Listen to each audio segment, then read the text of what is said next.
Yang pertama harus dengar firman itu. Harus dengar firman. Sehingga ketika kita dengar firman, firman itu menyadarkan kita. Gak mungkin kita bisa bertobat kalau tidak ada yang menyadarkan. Jadi supaya kita bisa bertobat, dengar firman. Lewat kita mendengar firman, kita disadarkan bahwa yang ini ABC ini salah. Kita sadar, sesudah kita disadarkan, kita menyesal.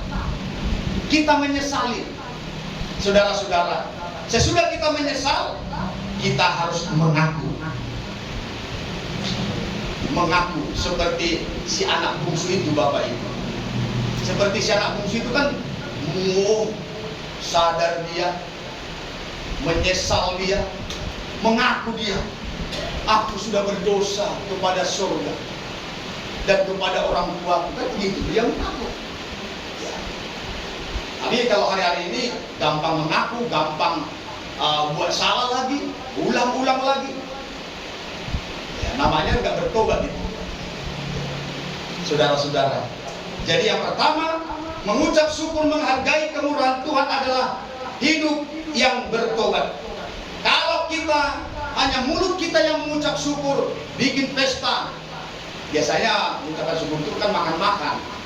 Ini nanti makan enak rasa kita ini.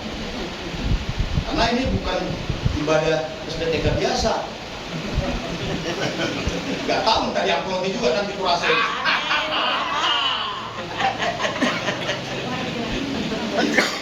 Mengucap syukur biasanya begitu. Lakukan. Dan biasanya berkorban lebih besar itu. Ya boleh ya. Haleluya. Tapi yang penting bertobat. Soal ada amplopnya atau makanannya itu yang nomor sekian itu. Yang dituntut Tuhan adalah satu kehidupan yang bertobat, berhenti berbuat dosa. Dengan kita mau mendengar firman, menyadarkan kita, menyesal dan mengakui. Sebab barang siapa mengaku dosanya, Tuhan setia dan adil, akan mengampuni segala dosa, menyucikan segala kejahatan kita. Amin. Kalau nggak ngaku-ngaku, jangan harap dosamu diampuni. Jangan harap. Biarpun tiap hari kau berdoa, tiap hari ke gereja, kalau nggak ngaku, ya, tapi jangan hanya pura-pura ya, betul-betul dari hati yang hancur seperti anak bungsu. Toh dari kerja di mana? Dan ulah kata-kata. Dia pergi ke rumah bapaknya dari jauh. Sudah kembali anakku. Tangan Tuhan sangat terbuka bagi kita yang mau bertobat. Tangannya dibuka bagaikan pintu gerbang. Ya, Mang ya. Anak Mang Sekausor. Bagaikan pintu gerbang dibuka. Berapa hasta, Mang? 20 hasta. Lebar kali pintu itu. Dibuka. Rohamuna Loja, Jalan Nasorat. Pintu yang paling lebar adalah pintu gerbang. 20 hasta. Tuhan tidak mempersulit. Tuhan mempermudah hidup kita untuk datang kembali kepada Tuhan. Di Portigiordo dipersulit. Di kantor-kantor dipersulit. Lalu urusan aturannya misalnya satu meja, jadi 10 meja kita ada. Kalau boleh SPTK dan kursus ada mak. Dipermudah dosa. Jadi anggota yang penting datang setia, dengarkan firman pengajaran, mau dibangun menjadi tubuh Kristus, sudah diterima. Kasih kewajiban. Ada uang pangkal ya Mang ya? Ada. Do iuran. Ya puji Tuhan. Kalau kita tidak mau mengucap, tidak mau bertobat, masih tetap mempertahankan apa yang salah, walau tampak itu hebat. Kita ucap syukur dengan mulut kita, dengan pesta-pesta, mengucap syukur, tapi tidak mau bertobat, maka disebut pada ayat yang kelima, Roma pasal yang kedua tadi. Tetapi oleh kekerasan hatimu yang tidak mau bertobat, engkau menimbun murka atas dirimu sendiri. Engkau menimbun murka. Walaupun kita banyak terima berkat, harta, kesuksesan, keberhasilan, kalau kita tidak bertobat, Murka Tuhan sedang bertimbun-timbun, tinggal menunggu waktunya meledak. Saudara-saudara, jangan sampai murka Tuhan yang bertimbun-timbun sehingga menjadi sama seperti Babel, menjadi seperti gereja Babel, di mana dosa yang bertimbun-timbun. Harusnya pertobatan kita yang bertimbun-timbun, semakin banyak, semakin besar buah pertobatan kita. Ini yang diminta oleh Tuhan. Sebagai suami, sebagai istri. Seringkali juga kami ini, suami-suami ini perlu banyak bertobat juga ini. Karena kami kepala, semua harus beres. Tidak juga begitu. Lihat juga istri bagaimana. Istri juga perlu bertobat. Gembala juga perlu bertobat. Jemaat-jemaat juga perlu bertobat. Kalau tidak bertobat, masih terus mempertahankan apa yang salah dalam kehidupan kita, maka murka Tuhan akan bertimbun-timbun. Ngeri, bertimbun-timbun. Dan hal itu pernah terjadi, saudara, pada zaman Nuh. Murka Tuhan bertimbun-timbun karena orang-orang pada zaman tidak mau bertobat. Sekalipun diberi waktu 120 tahun untuk melihat pekerjaan Tuhan lewat Nuh, tapi orang-orang di zaman Nuh tidak mau bertobat, sehingga murka Tuhan bertimbun-timbun, sehingga tidak ada lagi yang bisa menghalangi murka Tuhan pada zaman Nuh. Air bah memusnahkan segala yang hidup selain daripada 8 orang dan binatang-binatang yang ada di Bahtera Nuh. Tapi tentang Bahtera Nuh, Bapak Ibu Saudara, supaya kita coba semangat dalam pengajaran. Saya lihat semua yang selamat di Bahtera Nuh mempelai semua. Nuh beserta istrinya mempelai. Anaknya 3 orang laki-laki bersama istrinya masing-masing mempelai. Yang hebatnya, saudara, binatang-binatang juga jantan dan betina. Harus jantan dan betina yang boleh masuk ke Bahtera. Jadi saya mau sebutkan Bahtera itu adalah Bahtera mempelai. Jadi kalau saudara mau selamat, masuklah kepada Bahtera mempelai. Lewat pengajaran mempelai yang hari-hari ini sedang diperdengarkan, saudara, jangan keraskan hati, jangan pertahankan apa yang salah, walaupun tampak hebat. Saya sudah katakan, orang-orang menghina Nuh, menganggap hina, menganggap sepele. Orang-orang zaman Nuh menganggap kami hebat. Mereka pertahankan apa yang salah dan akhirnya tewas, saudara-saudara, tidak tertolong. Tidak ada pembelaan sedikit pun dari Tuhan. Jadi kehidupan kita yang tidak mau bertobat, maka murka Tuhan akan bertimbun-timbun. Tidak akan ada pembelaan dari Tuhan, saudara-saudara. Tetapi asal kita mau bertobat, seperti orang-orang di Niniwe, sebenarnya sudah dirancang Tuhan akan terjadi murka yang hebat di Niniwe. Tetapi ketika mereka mau dengar firman, ketika orang-orang Niniwe mendengar firman, mereka sadar, mereka menyesal, dan mereka mengaku bukti pengakuan mereka. Mereka memakai pakaian perkabungan, tanda penyesalan. Berpuasa mereka, memohon belas kasih dari Tuhan, dan mereka bertobat. Masih ada kemurahan, saudara. Tetapi zaman Nuh tidak ada kemurahan. Ya, puji Tuhan, saudara-saudara. Kemudian yang tadi yang pertama, mengucap syukur atau praktek atau bukti kita mengucap syukur, menghargai kemurahan Tuhan, hasilkanlah hidup yang bertobat. Yang kedua sekarang kita baca Roma 12. Ini yang kedua. Ada beberapa hal, tapi kita berapa nanti yang bisa kita boleh ikuti. Ya, bukti, praktek, kita menghargai kemurahan Tuhan. Jangan hanya kami ucap syukur, terima kasih. Oke, orang jahat pun bisa jadi bikin itu. Bikin ucapan syukur, batal orang jahat itu, berubah semuanya. Termasuk pendeta-pendeta sering diundang juga itu. Padahal kita lihatnya hidupnya, ya masih nggak karu-karuan. Ya. Tetapi yang Tuhan mau, yang pertama hidup yang bertobat. Yang kedua, supaya bukti kita menghargai kemurahan Tuhan, Roma pasal 12 ayat yang pertama. Roma pasal 12 ayat yang pertama. Ya, puji Tuhan. Roma 12 ayat pertama, karena itu saudara-saudara, demi kemurahan Allah, aku menasihatkan kamu supaya kamu mempersembahkan tubuhmu sebagai persembahan yang hidup, yang kudus, dan yang berkenan kepada Allah. Itu adalah ibadahmu yang sejati. Maria juga, ini masih Maria.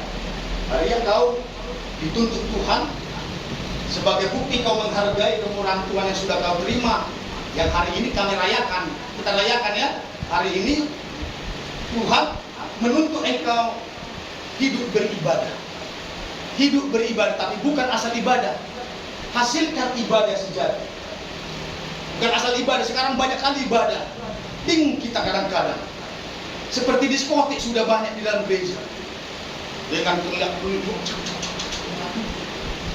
ngeri saudara-saudara. Tanpa kita sadar, yang dari dunia sudah kita bawa masuk ke dalam gereja. Ya. Keinginan dunia itu sudah dibawa masuk ke gereja sekarang. Banyak. Memang tampaknya hebat, antusias. Tapi sekali lagi jangan pertahankan apa yang salah. Sekarang sudah banyak dibawa masuk.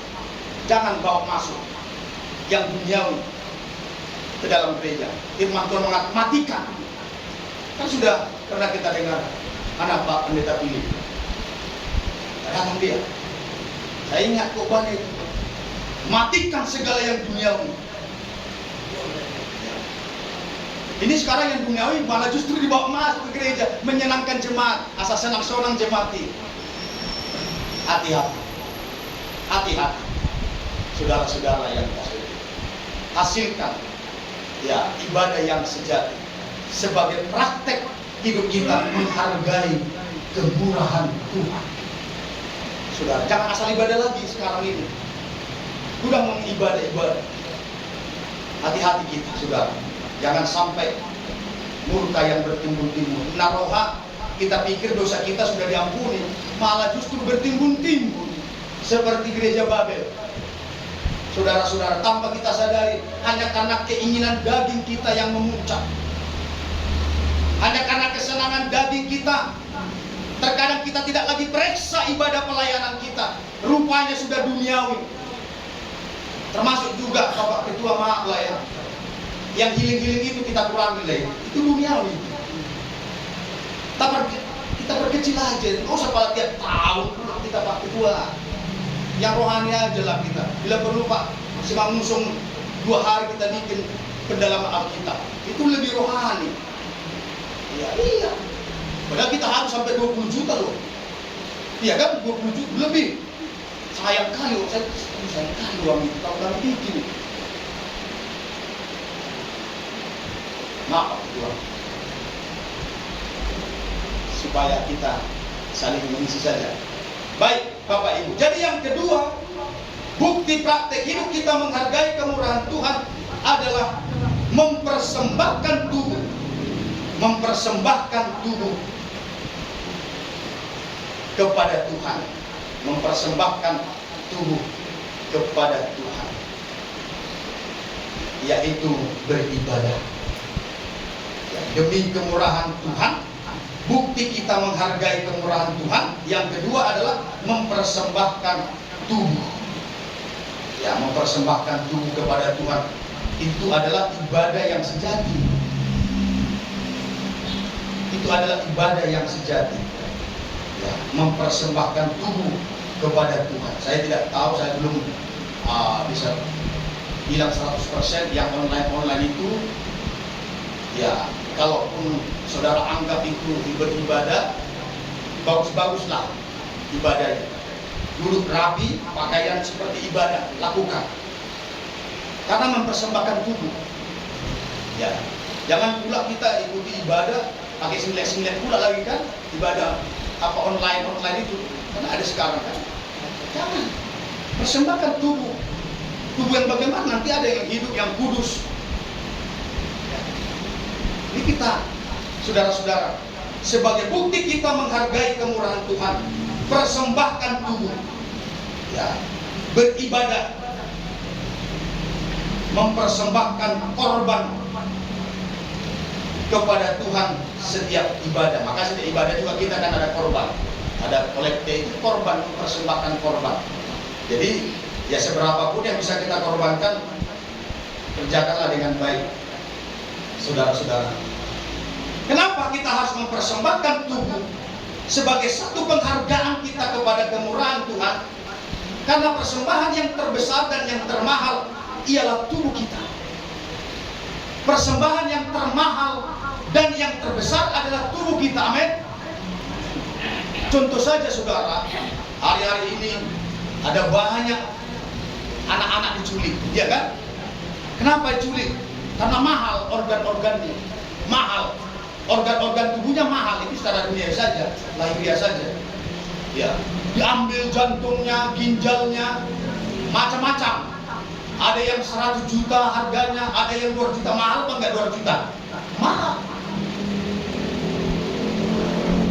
Saudara-saudara, jadi Tuhan mau sebagai bukti penghargaan kita atas kemurahan yang sudah kita terima, Tuhan mau supaya kita mempersembahkan tubuh, yaitu mempersembahkan apa yang termahal, apa yang paling terbesar dalam hidup kita, tubuh kita.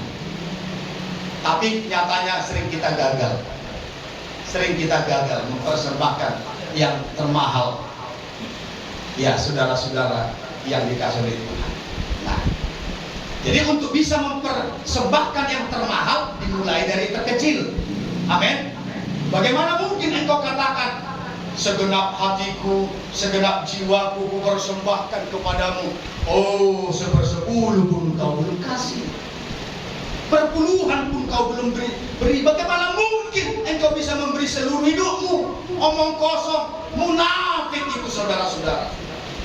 Jadi memberi persembahan, memberi korban kepada Tuhan sebagai bukti penghargaan atas kemurahan Tuhan yang sudah kita terima, dimulai dari persembahan yang terkecil. Persembahan yang terkecil itu adalah persepuluhan dan persembahan khusus. Amin. Memang ada yang mengatakan, bukan hanya 1/10, 100% milik Tuhan. Iya, tapi mulailah dari 1/10.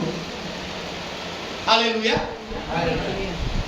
Nah, bagaimana mungkin kita mempersembahkan tubuh kita yang mahal itu?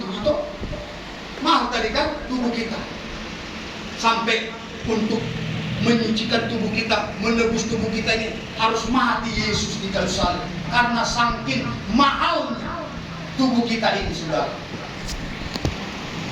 Karena itu supaya kita bisa mempersembahkan tubuh kita sebagai persembahan menjadi ibadah yang sejati, mulailah dari persembahan yang kecil.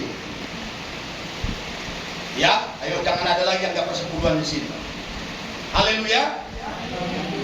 Kata guru ajarkan Pak di gerejamu Pak. Saya tahu saya dari Pentakosta, GPI, agak susah di sini. Ajarkan aja Pak. Gak mungkin kau bisa persembahkan, gak mungkin kita bisa persembahkan seluruh hidup kita. Dari terkecil saja gak bisa. Omong kosong itu. Kalaupun sekarang ini ada banyak pro kontra ya. Sekarang pro kontra yang harus kedua ini. Pendeta-pendeta pula itu yang bilang-bilang